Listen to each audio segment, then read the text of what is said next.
எமோஷ்னலாக இது கொஞ்சம் டார்ச்சராக தான் இருக்கும். பட் அதெல்லாம் மீறி வந்து அந்த சீன் அப்படி வேணும்னா அது வேணும், அது நம்ம என்ன பண்ண முடியும். அதனால் அதுக்கு அவரும் மெனக்கெட்டார். அந்த மெனக்கெடல் தான் இன்றைக்கி வந்து அந்த கதிரை க்ளோரிஃபை பண்ணால் தான் ஒட்டுமொத்த பார்பரையும் நான் க்ளோரிஃபை பண்ண முடியும். ஸோ இந்த படமே it's a tribute to the barber. இது வந்து இந்த ஹேர் ஸ்டைலிஸ்டெல்லாம் வந்து இந்த சமூகம் கொண்டாடுற ஒரு படமாக தான் இருக்கும். ஏன்னா இது வந்து ஒரு ஹார்ட்டாக தான் நான் பார்க்குறேன். அவங்களுக்கு நான் பார்த்த ஹேர் ஸ்டைலிஸ்ட் எல்லாருமே, அதுவும் நான் பர்டிகுலர்லி நான் ரீசெண்டாக இந்த காஷ்மீர் அப்போ விங்ஸரில் ஜாமின்னு ஒருத்தரை பார்த்தேன். அவரை பார்த்தா வந்து ஏன்னா ஒருத்தர் இவ்வளோ ஸ்டைலாக இவ்வளோ ஆட்டிடியூடாக ஒருத்தர் இருக்கிறான் அப்படின்னு பார்க்கவும் தோணும் எனக்கு. ஸோ அந்த ஆட்டிடியூடு தான் இந்த ஹீரோ கேரக்டரில் கொண்டு வந்தேன். அண்ட் அது இப்போ பாலாஜியோட பெர்ஃபார்மன்ஸ் உங்களுக்கு கண்டிப்பாக பிடிக்கும் அந்த படத்தில். And he has whole the film till the கிளைமேக்ஸில் அந்த பெர்ஃபார்மன்ஸ் நிச்சயம் நீங்கள் பாலாஜியை வந்து ஒரு பெரிய இடத்துக்கு கொண்டு போய் நான் நம்புகிறேன். தேங்க்ஸ் பாலாஜி. அண்டு இது பெரிய டீமாக இருக்குது. நன்றி சொல்லி முடித்தா அடுத்த ஷோ தாண்டி போயிடுவோம் போல இருக்குது. இந்த சத்யராஜ் சார் லால் சாரை பற்றி பேசாமல் நான் இறங்க முடியாது. சத்யராஜ் சார் வந்து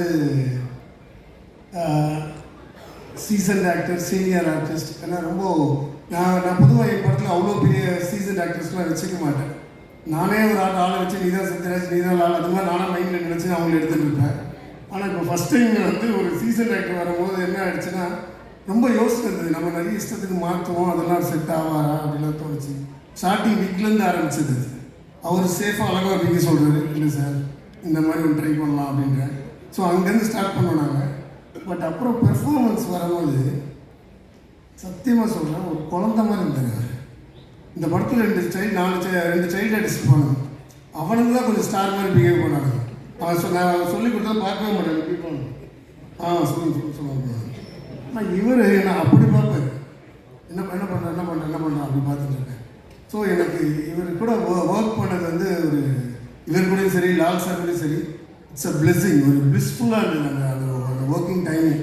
ஏன்னா அவ்வளோ ஒரு கம்ஃபர்ட்டை கொடுத்தாங்க 2 பேரும். பர்டிகுலர்லி அந்த வாக் சார் இன்டர்வல் பிளாக்கில் வர ஒரு வாக், அந்த இப்போ வாக் த்ரூ வாங்கல ஒரு வீடியோ காட்டுறது, அந்த மாதிரி ஒரு வாக் ஒன்று வச்சிருக்கேன் படத்தில். அந்த வாக் பேசப்படும், அது வந்து நீங்கள் பார்க்கணும். அது நான் ரொம்ப எக்ஸைட்டடாக காத்துட்ருக்கேன். பொதுவாக ஒரு படத்தில் வந்து ஒரு டைலாக் ஒன்று வரும், என் கனவு வந்து ரொம்ப என் பக்கத்தில் வந்துடுச்சுன்னு என் படத்தில் சார் சிங்கப்பூர் சொல்லணும் ஒரு டைலாக் இருக்குது. அந்த மாதிரி தான் இந்த படத்தையும் நான் அப்படி தான் நான் பார்க்குறேன். ஏன்னா நான் ரொம்ப நாளாக யோசித்த ஒரு கனவு இந்த படம். லைஃப்பில் வந்து நான் வாழ்க்கை வந்து அடுத்த நிமிஷம் என்ன மாதிரி அதிசயத்தை ஒழிச்சு வச்சுருக்குன்னு யாரும் சொல்ல முடியாது. அப்படி ஒரு மிராக்கலாக தான் சிங்கப்பூர் சொல்ல பார்க்குறேன். கொஞ்சம் பயமாகவும் இருக்குது ரிலீஸ் கிட்டே இருக்கிறதுனால. பட் அதெல்லாம் மீறி இந்த படம் ஒரு நல்ல படம் எடுத்தேன். இது வரைக்கும் நான் எடுத்த படத்துலேயே தி பெஸ்ட்டுன்னு சொல்லுவேன். அதாவது உங்களுக்கு இருக்கிறதா சொல்லி பாலகுமாராக இருக்கலாம். பட் எனக்கு இந்த படம் ஒரு கம்ப்ளீட் சைக்கிள், எல்லா கேரக்டருக்கும் ஒரு கம்ப்ளீட் ஒரு ஒரு ஒரு நீட்டான ஃபினிஷ் உள்ள ஒரு படம் இந்த படம் தான். அண்டு ரோபோ சங்கர் என் செல்லம், என் டார்லிங்,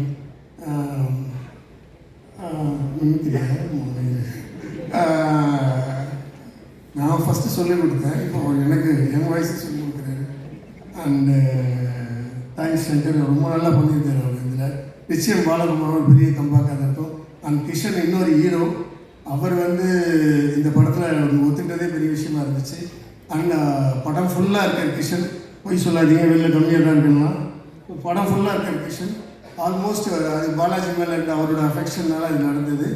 இல்லைன்னா மற்ற ஆள் வரமாட்டாங்க அந்த மாதிரி.